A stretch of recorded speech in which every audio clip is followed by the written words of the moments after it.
Good morning, students. In this lecture, we will see what is cache misses. Here is your CPU, here is your main memory, and here is your cache memory.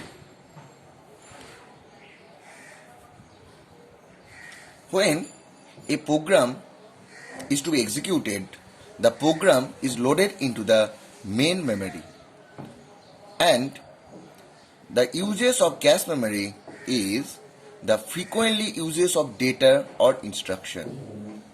When the CPU want to access the cache memory, if it is found that the data or instruction is not in the cache memory, then this situation is called cache miss. There are different type of cache misses. The type are: number one, it is called capacity miss. We know that the size of cache memory is small. So capacity miss occur because the size of cache memory is very small. Here, cache miss occur because of block being discarded and later brought back. Cache memory contains all the blocks that are needed during execution of a program. As the size of cache memory becomes small, then we cannot load entire data or instruction in the cache memory. So this miss occur when as the size of cache memory becomes small. Next one is compulsory miss. Compulsory miss occur because the first access to a block cannot be in the cache. So the block must be brought into the cache. So what is compulsory miss? The first access to a block can never be in the cache. That's why the compulsory miss occur. Number three, there is conflict miss. Conflict block miss means two blocks can be discarded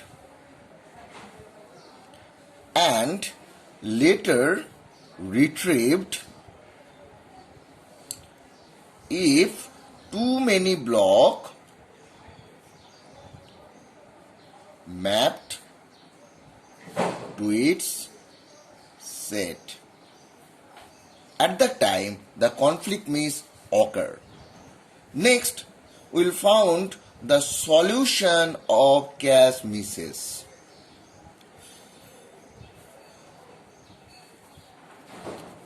The solution of cache misses can be like this one. There are two solutions. Number one is hardware. Number two is software. Hardware solution can be characterized as larger block size, higher associativity. These are the two solutions of compulsory miss. Next one is your larger cache. Use of larger cache is the solution of capacity miss. And number four is use of victim cache. That is the solution of conflict miss. And when we come to the software section, there are three solutions. Number one is merging array. Number two is loop interchange. and number 3 is loop fusion. So these are the solution of cache misses. First one is hardware solution, that is larger block size. If the size of the block become larger, then we can store more data in the block.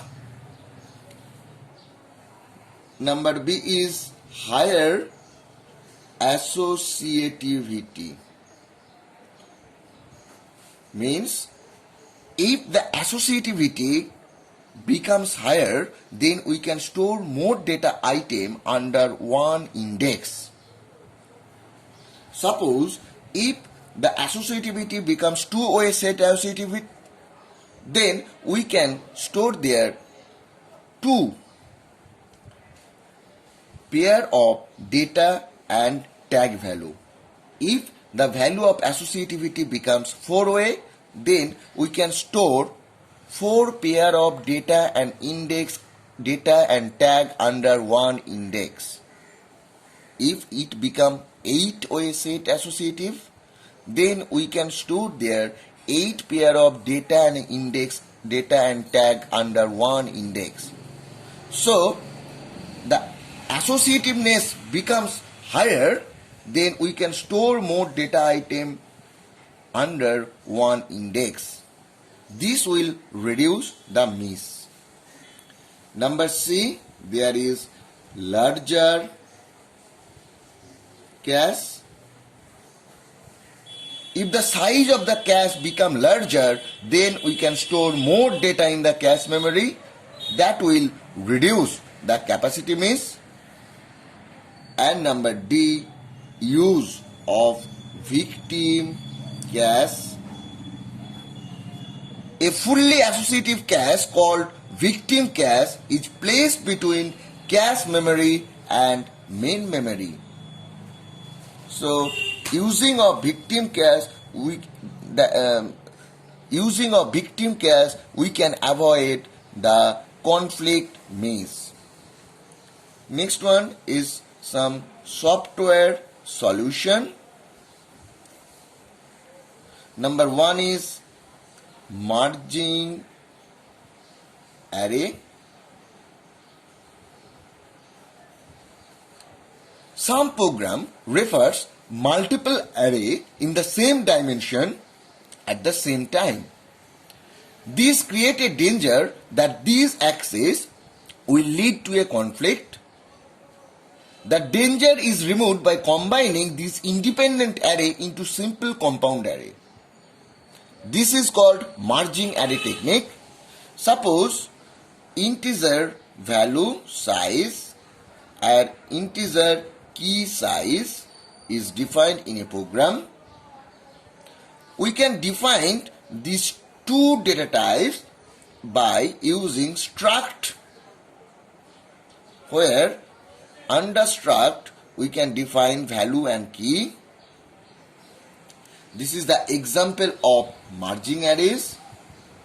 Number B, loop interchange.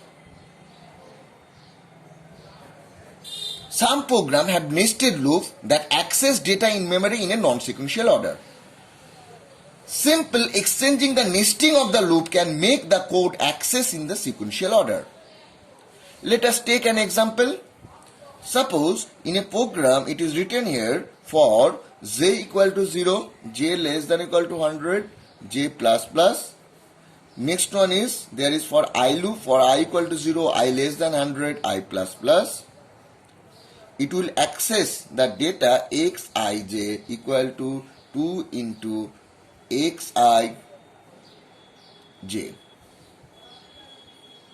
From this example, you can find that first the j loop is defined, next for I loop is defined, but we are accessing first I element and then j element, and this access will lead to non-sequential access in the main memory. Simple modification using loop interchange will make the code looks like this. That means for I equal to 0, I less than 100, I plus plus. Next for j equal to 0, j less than 100, j plus plus. Next xi, j equal to 2 into xi, xj. If our code looks like this, then we can access the data from the main memory in a sequential order.